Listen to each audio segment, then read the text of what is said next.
Hello everyone, and welcome to this month's update video for September 2023. If you're new to the channel, I make visual novels and I'm currently working on one called The Silent Column. In the last video, I shared a sketch of Osti and explained that her name used to be Gate, but she changes it to Osti. I also talked about how I significantly reduced the scope of the project and said that in September I would be finishing up the writing and doing a lot more artwork. So yeah, this month has largely been artwork. I'll show some of the pictures on screen, and I figure I'll talk a little bit about the character roots. In the update video for July, before I radically cut the word count of the project, I talked a little bit about the girls' roots and my plans for them. I wanted to talk about them again now that the writing has been finished and the word count has been reined in. First of all, I talked about each girl having different structures to their roots. I initially planned that Amy's root would have 3 main paths, that Sarah's would have 2, and that Thidria would only have 1 path. Part of why I wanted to do that structure was to reflect the personalities of the heroines a little bit. Because each root would have had the same word count, I wanted Thidria's root to be the longest one in one playthrough, to represent living a daily life with her, and I also wanted her root to have no real changes to represent emotional stability. I wanted Amy to have more variety, to sort of represent chaos and confusion, as she can be confused about many things. And I wanted Sarah to sort of be a mix with 2 paths, not 1 or 3, showing that she's somewhat spontaneous but still grounded.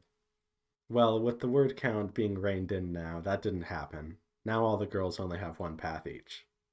With the word count being shorter, I didn't want to shorten the playtime even further by splitting their roots into different paths. Their personalities still shine through though, of course. Sarah enjoys being a little impulsive and likes being excited. She also likes spending time with the main character in peace and quiet, and cuddling and being intimate. Pursuing Amy, the main character has a different mindset. He wants to help Amy with her internal problems and confusion. He notices she keeps being drawn to the shore and looking out to the island, and does his best to help her make sense of things, deal with her trauma, help her regain her memories, and help her to find closure. Thidria's path is largely a pure, slow romance story, without many things added on. She and the main character get to know each other better, they deal with emotional difficulties as they live a largely quiet life, and they grow closer together. When chaotic things happen, they know they're there for each other, and they deal with it together. It also has a larger emphasis on family, and just getting to better know people that you already know, rather than going out and having a bunch of new experiences and meeting a bunch of new people. And now I'll talk about Osti, who I didn't talk about much in July because I hadn't had her written yet. Osti is a sweet girl in very odd circumstances with unique struggles. She meets the main character after he tries to help Lisa return to her home universe. When she meets him, he and her are quite emotionally vulnerable. They get to know each other and then try to settle down somewhere, and they end up hopping around a little bit, going from world to world.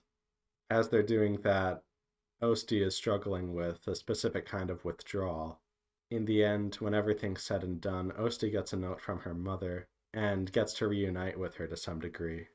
She also receives some closure when she gets to see Locket, and eventually she manages to more or less overcome her addiction. I have been doing a lot of art, and I will show it here, of course, but I'm not going to show you everything because of spoilers. But right now I want to bring up Keith again. Not Keith specifically, but what Keith sort of represents. He's a simple shorthand for these types of things. Every once in a while I struggle with wanting to draw Keith and wanting to draw other minor characters. Sometimes I say I will, and other times I say I won't, but I have to be realistic. And I'll be clear with you, right now, even after doing all of the artwork that I've done, I still have around 80 pictures to finish in October. So that being said, I really just need to prioritize.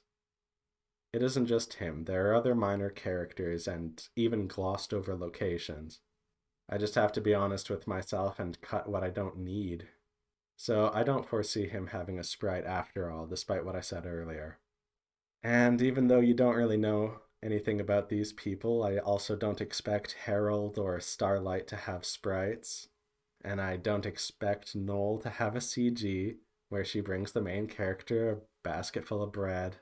And I don't expect to draw the simple background of a location that Amy and the main character literally just sort of run to and then run from. That realistically only is depicted once and is just even they're only there for a short time. It's okay, I don't need that. Things like that can reasonably cut without any real issue, and professional visual novels do the same thing. They don't depict or even name people that the main characters have brief conversations with in a classroom, for example. And they don't show a room that the main character dips into for a moment just to get his bag or something like that. So I'm just trying to continue and just trying to be realistic about prioritization. I wouldn't want to draw a minor character and then neglect to draw a significant background that a character spends a lot of time in. I just need to be realistic. And speaking of the window of time that I have to work on this, earlier I was thinking that I would have until the end of October to finish the silent column, but I'm glad to say that I have until the end of November. Right now I plan to finish the main art assets of the silent column in October, and in November I'll compose a few more songs. I have around 30 right now, but I would like to compose more. Give the characters the facial expressions that they need, and put everything together, which takes quite a bit of time. I'll also try to figure out how to get the visual novel onto Steam once it's finished. So that's what is on the agenda for November. At some point after the silent column is finished and on Steam, I might make a video about my experience making a visual novel from start to finish, and share a bit of my process with you guys and tell you some of the lessons that I feel I've learned over the course of making it.